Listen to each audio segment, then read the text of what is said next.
चलिए स्टार्ट करते हैं। बिस्मिल्लाहिर्रहमानिर्रहीम। IFRS 15 देख रहे थे आप लोग, और IFRS 15 में हमारे पास रेवेन्यू रिकॉग्निशन के लिए प्रिंसिपल बेस्ड 5 स्टेप मॉडल था। इन 5 स्टेप्स में से step 1 that was identify the contract with the customer, and step 2 that was identify the performance obligation. In 2 steps को हमने कंप्लीटली कवर किया था। Step 3 that is determine the transaction price, इस step को हम कवर कर रहे थे।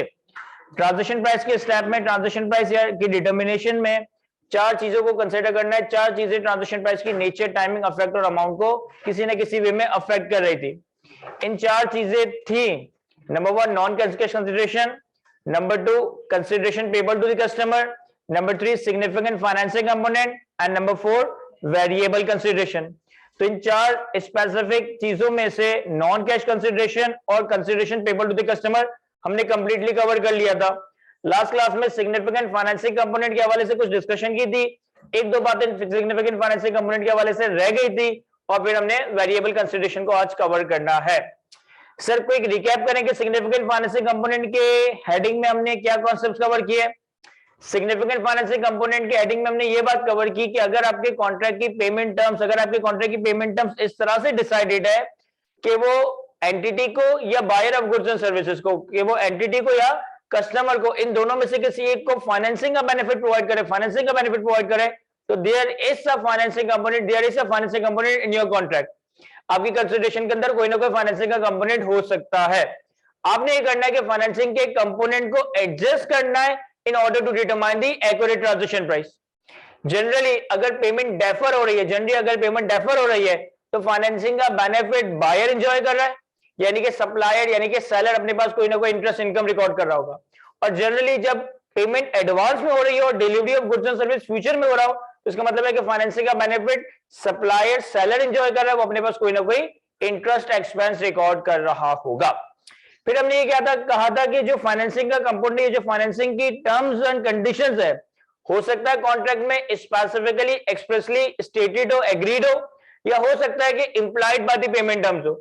एट टाइम्स कुछ कॉन्ट्रैक्ट में इंटरेस्ट रेट या इंटरेस्ट की बात स्पेसिफिकली कस्टमर के साथ एग्रीड होती है, एट टाइम्स इंटरेस्ट की बात फेस पे, कॉन्ट्रैक्ट के फेस पे नजर नहीं आ रही होती, लेकिन पेमेंट टर्म्स के अंदर इंप्लाइड हो सकती है।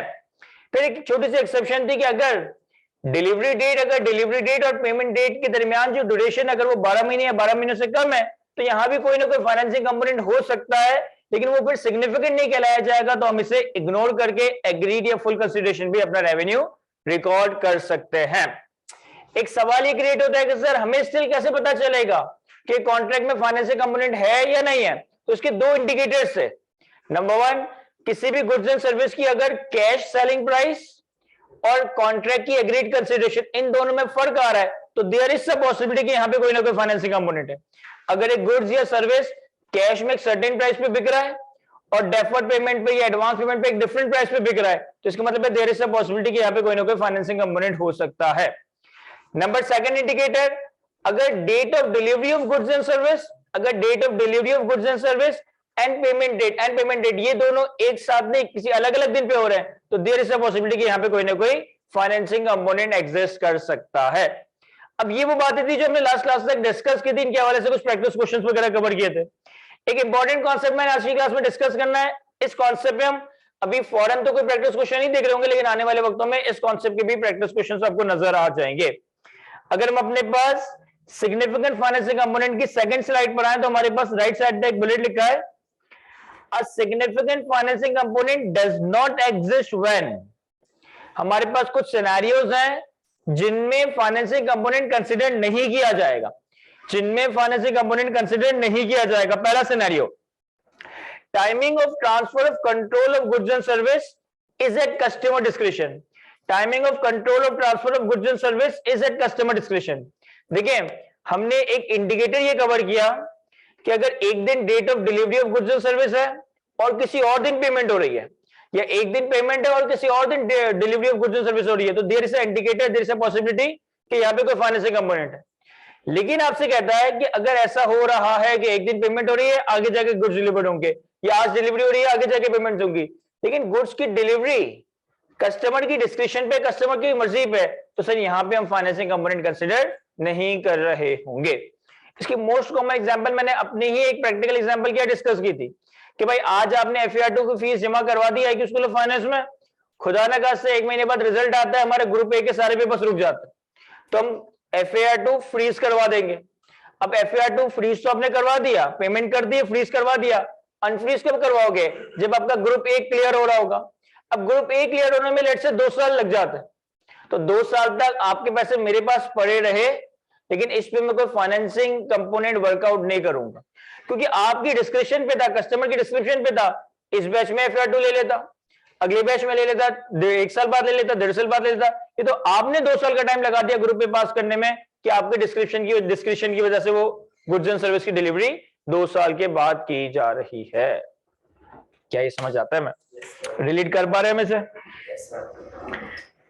सर सेकंड सिनेरियो जहां पे फाइनेंसिंग कंपोनेंट कंसीडर नहीं किया जाएगा, a significant financing component does not exist when consideration is variable and the amount or timing of consideration is based on factors out of the control of the parties. Consideration is variable and the amount or timing of consideration is based on factor outside the control of the parties. ये basically ये जो point या ये जो scenario मैंने discuss किया है, ये चौथे कॉन्सेप्ट वेरिएबल कंसिडरेशन के साथ लिंक्ड है। अगला ही कॉन्सेप्ट हम कवर करेंगे वेरिएबल कंसिडरेशन ये का, यानी कि कंसिडरेशन का कोई ऐसा कंपोनेंट जो कि फिक्स ना हो, जो कि वेरिएबल हो, जो कि डिपेंडेंट हो, जो कि कंटिजेंट हो upon some future event, upon some future happening. तो इसमें ये कह रहा है कि अगर आपके कॉन्ट्रैक्ट की कंसिडरेशन डिपेंडेंट है, कंटिजेंट है, वेरिएबल है किसी और फ्यूचर इवेंट पे, किसी और फ्यूचर हैपनिंग के ऊपर, तो सर ये भी फाइनेंसिंग कंपोनेंट कंसिडर नहीं किया जा रहा होगा। भाई फॉर एग्जांपल कि हम इस FAR2 की कोर्स की फीस को लिंक कर दे आपके रिजल्ट से, कि अगर FAR2 पास होगा तो पैसे दीजिएगा, अगर FAR2 पास नहीं होगा तो फिर पैसे नहीं होंगे। सिर्फ एग्जांपल दे रहा हूं। तो अब यहां पे हो सकता है कि FAR2 पढ़ाने के 2-2.5 महीने बाद आप पेमेंट कर रहे हो, लेकिन यहां जो हमने इस पेमेंट को लिंक किया, ये इसको वेरिएबल बना दिया एज पर योर रिजल्ट। या लेट्स से कि FAR2 की फीस डिटरमाइन होगी on the basis of timely completion of course, कि अगर कोर्स टाइम पे कंप्लीट होता है तो ये फीस होगी, कोर्स जल्दी कंप्लीट होता है तो ज्यादा फीस होगी, कोर्स लेट कंप्लीट होता है तो कम फीस होगी। तो अगर कंसिडरेशन वेरिएबल कंसिडरेशन है तो सर यहां पे भी फाइनेंसिंग एलिमेंट कंसिडर नहीं किया जाएगा। Last, financing component does not exist when difference between consideration and cash selling price arises for other non-financing reasons, that is performance protection, example completion of post completion remedial work on a building। अच्छा ये क्या कह रहा है? at times contract में pricing terms contract की quality को ensure करने के लिए इस तरह का बनाया जाता है कि सामने वाला सप्लायर घपला ना करे।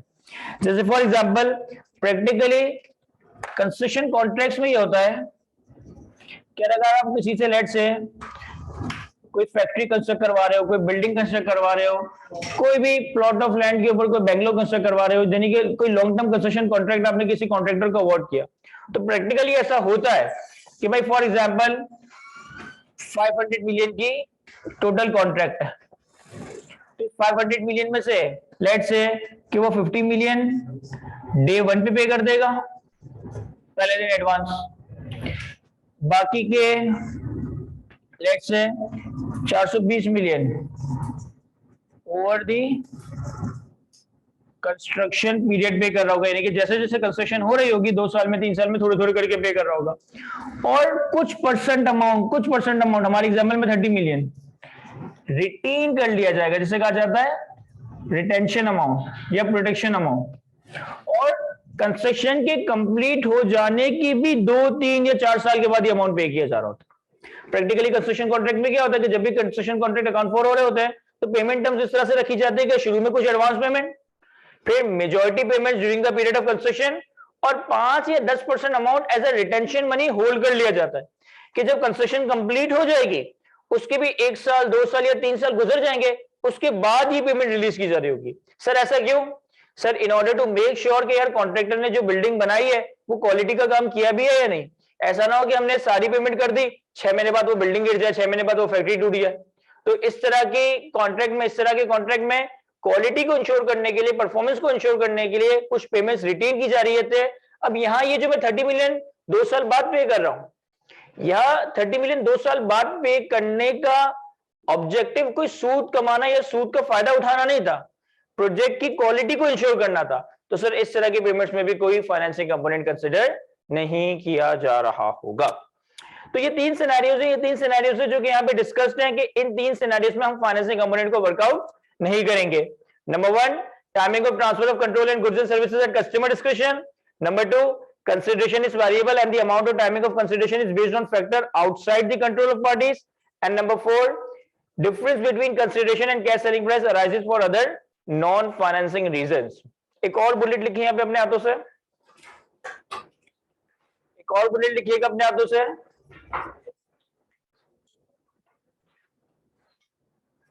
Performance obligation, performance obligation sir हमें बुलेट लेफ्ट साइड वाले में लिखना है, राइट साइड वाले में नहीं। परफॉर्मेंस ऑब्लिगेशन जो फैक्टर कंसीडर नहीं होंगे, आपका right. Performance obligation is satisfied, performance obligation is satisfied over a period of time. Performance obligation is satisfied over a period of time. Sir ये क्या बात लिखा है आपने, देखिए फॉर एग्जाम्पल एक कॉन्ट्रैक्ट है जिसमें ईयर 0 पे डिलीवरी ऑफ गुड्स हो रही है और ईयर 2 के एंड पे पेमेंट हो रही है, या वाइस वर्सा कर लेते हैं। एक कॉन्ट्रैक्ट है जिसमें ईयर 0 पे पेमेंट हो रही है और ईयर 2 के एंड पे डिलीवरी ऑफ गुड्स हो रहा है। अगर एक कॉन्ट्रैक्ट में डिलीवरी पहले हो रही है, 2 साल बाद पेमेंट हो रही है, या वाइस वर्सा आज पेमेंट हो रही है, 2 साल बाद गुड्स डिलीवर किए जाएंगे, तो इन कॉन्ट्रैक्ट में चूंकि satisfaction of performance obligation and payment दो अलग अलग डेट्स पे आ रहे हैं, इनके दरमियान एक सिग्निफिकेंट टाइम पीरियड आ रहा है, तो हम क्या कहते हैं, यहाँ पे फाइनेंसिंग कंपोनेंट एग्जिस्ट करता है। लेकिन व्हाट इफ कि आपके कॉन्ट्रैक्ट की गुड्स एंड सर्विसेज का नेचर ऐसा हो जो कि किसी एक पॉइंट पे नहीं बल्कि over the period of time दिया जा रहा हो। फॉर एग्जाम्पल एक कॉन्ट्रैक्ट हुआ 2 सालों के लिए, डे 1 पे पेमेंट हो गई, लेकिन सर्विसेज अगले 2 साल तक दी जा रही होगी, या वाइस वर्सा कि सर्विसेज अगले 2 साल तक दी जा रही होगी और 2 साल के बाद पेमेंट दी जा रही होगी। तो इस तरह के केस में फाइनेंसिंग कंपोनेंट कंसिडर नहीं किया जाएगा।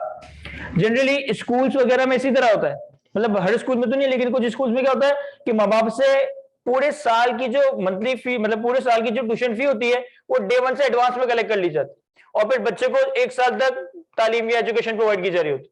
तो अगर पेमेंट एक दिन हो रही है लेकिन परफॉर्मेंस एप्लीकेशन की satisfaction over the period of time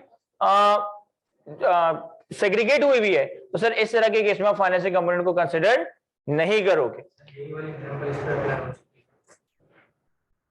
sir यही वाली एग्जांपल इस पे अप्लाई हो सकती है, यही वाली एग्जांपल इस वाले केस में अप्लाई हो सकती है? नहीं सर, ये एक अलग बात है, ये एक अलग बात है, ये एक अलग बात है। देखिए यहां और यहां क्या फर्क मैं एक्सप्लेन करता हूं। मैंने डे 1 पे पेमेंट की, ये केस 1, और अब सर्विसेज 2 साल तक प्रोवाइड करूंगा, या मैंने 2 साल तक सर्विसेज प्रोवाइड की और फिर मुझे पेमेंट मिल रही है, केस 2। तो मैं कह रहा हूं इस तरह के केस में आपको फाइनेंसिंग कंपोनेंट को कंसीडर करने की जरूरत नहीं है।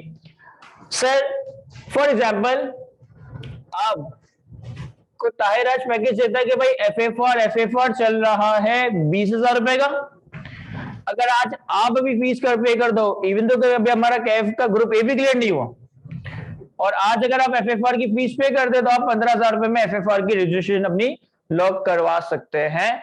हम जब आपका 2 साल के बाद कैफ क्लियर होगा उसके बाद आप एफएफआर लेने के लिए एलिजिबल होंगे। अब फॉर एग्जाम्पल आपने टायर के साथ एग्री कर लिया कि यार आज मैं पेमेंट कर देता हूं और 2 साल के बाद FFR पढ़ना स्टार्ट करूंगा। अच्छा, FFR का कोर्स ही 1.5 साल का है।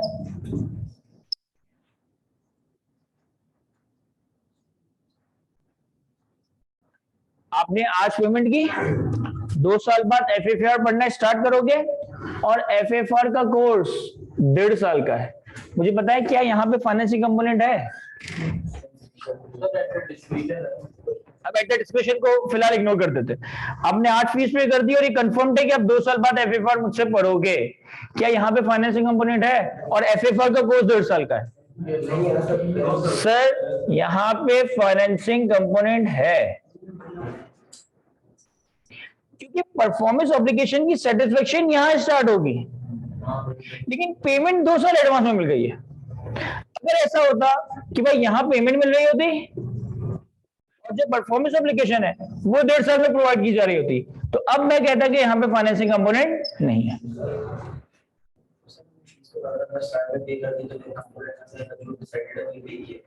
नहीं, मैं कह रहा हूँ ना कि इस केस में नॉर्मली 20,000 फीस है, तुमने कम पे की है ना, क्योंकि तुम 2 साल एडवांस में पे कर रहे हो। 20,000 15,000 नॉर्मली 20,000 की फीस है, तुम चूंकि 2 साल एडवांस में पे करो तो मैंने तुमसे 15,000 रुपए लिए। इधर नहीं, इधर अगर पे करोगे तो ऑब्वियसली नहीं मिलेगा ना, इधर तो फिर 20,000 ही पे करने पड़ेंगे।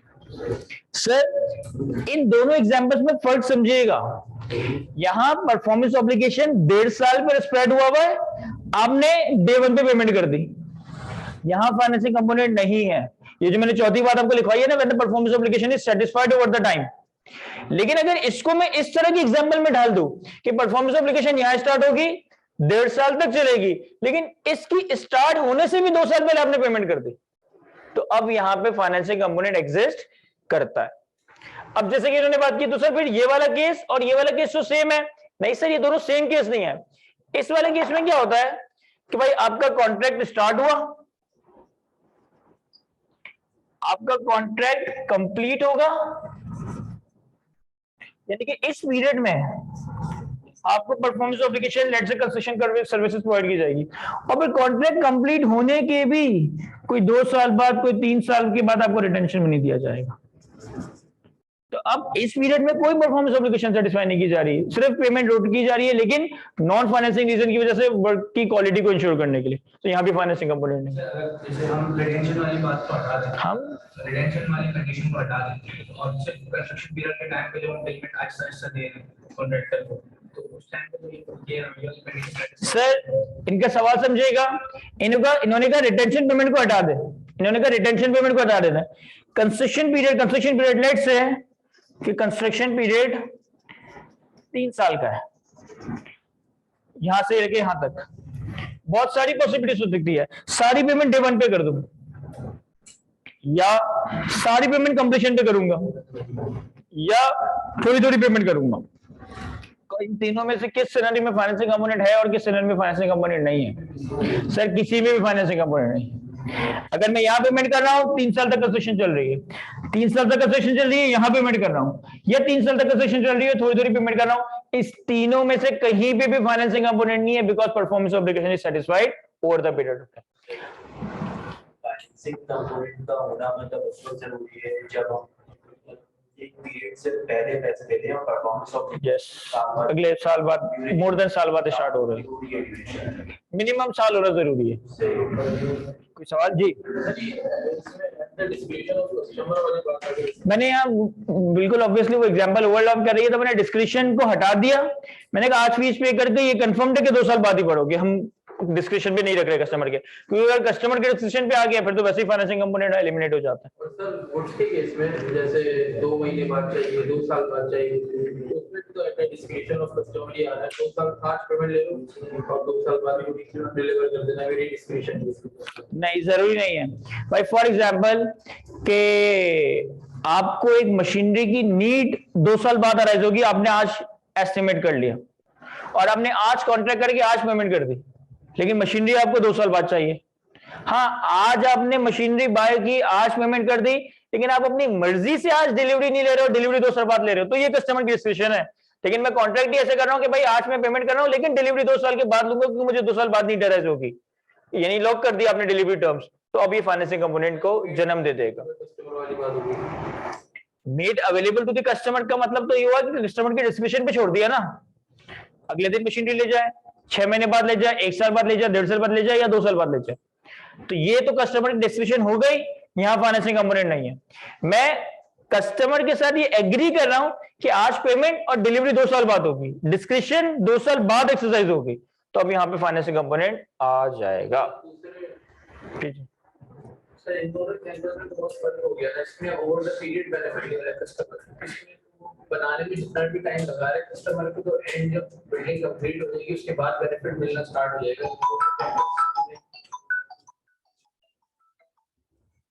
सर, किसी ने सवाल पूछा कि इस एग्जाम्पल में और इस एग्जाम्पल में फर्क है, क्योंकि यहाँ पे आप जैसे जैसे FAFR पढ़ा रहे होंगे तो 1.5 साल तक कस्टमर इकोनॉमिक बेनिफिट एंजॉय कर रहा होगा, यहाँ भी 3 साल तक कंसेशन चल रही होगी, लेकिन जब तक कंसेशन कंप्लीट ना हो जाए तब तक कस्टमर बेनिफिट एंजॉय नहीं कर सकता। तो एक चीज मैं यहाँ पे ऐड कर दूं जो कि हम स्टेप 5 में डिटेल में डिस्कस भी करेंगे कि IFRS 15 रेवेन्यू की रिकॉग्निशन को लिंक करता है on the basis of transfer of control of goods and services to the customer. यहां नेचर ऑफ सर्विस ऐसा है कि जब मैं तुम्हें FAFR का एक टॉपिक पढ़ाऊंगा तुम उसका इकोनॉमिक बेनिफिट एंजॉय कर लोगे, तो सर्विसेज का कंट्रोल एक तरीके से मैंने तुम्हारे हाथ में थमा दिया। यहाँ यस, जब तक कंस्ट्रक्शन कंप्लीट ना हो जाए वो किसी काम की नहीं है, लेकिन जब उस प्लॉट पे एक दीवार भी खड़ी हो रही होगी तो होगी तो वो कस्टमर की प्रीमिसेस में ही ना, तो इसका मतलब है कि उस पार्शियली कंप्लीटेड प्रॉपर्टी का भी कंट्रोल तो कस्टमर को ट्रांसफर हो गया। तो अगर कंट्रोल के पर्सपेक्टिव से देखोगे तो ये और ये सेम बात ही हो रही है।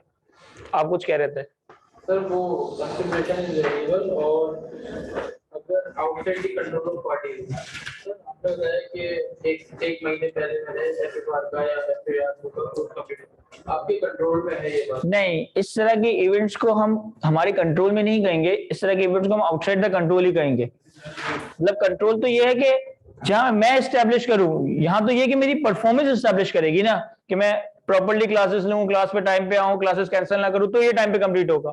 फिर कोई और अनफोर्सिन सिचुएशन ना हो जाए, लॉकडाउन ना लग जाए, धरना ना हो जाए, ईद ना आ जाए, तो ये बहुत सारे फैक्टर्स ऐसे हैं जो इस चीज की कंप्लीशन को मेरे कंट्रोल से बाहर ले जाती है। कोई और जी? जो गाड़ी हम होम पे निकालते हैं, जैसे गाड़ी की डिलीवरी डेट होती है 8, 10, 12 महीने बाद, और जो एडवांस पेमेंट एक साथ कर दी जाती है, ये उसमें फाइनेंसिंग। सर, जो हम मोटर व्हीकल जनरली जब न्यू मोटर व्हीकल किसी मोटर व्हीकल मैन्युफैक्चरर से या शोरूम से परचेज करते हैं, तो जनरली होता ये है कि आपने पेमेंट करने के भी 6-8 महीने बाद आपको व्हीकल मिल रहा होता है। तो यहाँ पे क्या परफॉर्मेंस, क्या यहाँ पे फाइनेंसिंग कंपोनेंट है या नहीं? यस, यहाँ पे बिल्कुल फाइनेंसिंग कंपोनेंट है। यहाँ पे बिल्कुल फाइनेंसिंग कंपोनेंट है कि आपने आज पेमेंट कर दी, 6 महीने बाद आपको व्हीकल की डिलीवरी मिल रही होगी। लेकिन यहाँ पे फाइनेंसिंग कंपोनेंट सिग्निफिकेंट कंसिडर नहीं किया जाता। क्यों? क्योंकि जो डिलीवरी टाइम है वो लेस देन ईयर का है। अगर यही ड्यूरेशन 2 साल का हो कि भाई आज पेमेंट करनी है और व्हीकल 2 साल बाद मिल रही होगी, तो अब यहाँ पे फाइनेंसिंग कंपोनेंट भी है और सिग्निफिकेंट भी है। इसलिए सिर्फ फाइनेंसिंग कंपोनेंट की बात नहीं की, सिग्निफिकेंट फाइनेंसिंग कंपोनेंट की बात की। अगर आज व्हीकल की पेमेंट की जा रही है और 6 महीने बाद डिलीवरी हो रही है, तो फाइनेंसिंग कंपोनेंट तो है, लेकिन फिर वो सिग्निफिकेंट नहीं है, आपको इसको एडजस्ट करने की जरूरत नहीं पड़ेगी। क्लियर है? सर, चारों पॉइंट रीड करता हूं और उसके बाद फिर अगले कॉन्सेप्ट पर आते हैं। किसी का सवाल हो तो पूछिएगा लाजमी। कहता है a significant financing component does not exist when timing of transfer of control of goods and service is at customer discretion, or consideration is variable and the amount or timing of consideration is based on factor outside the control of the parties, or difference between consideration and cash selling price arises for other non-financing reasons, that is performance protection, और point number 4 मैंने आपको लिखवाया where performance obligation is satisfied over the period of time। क्या ये चारों scenario समझ आते हैं? हमें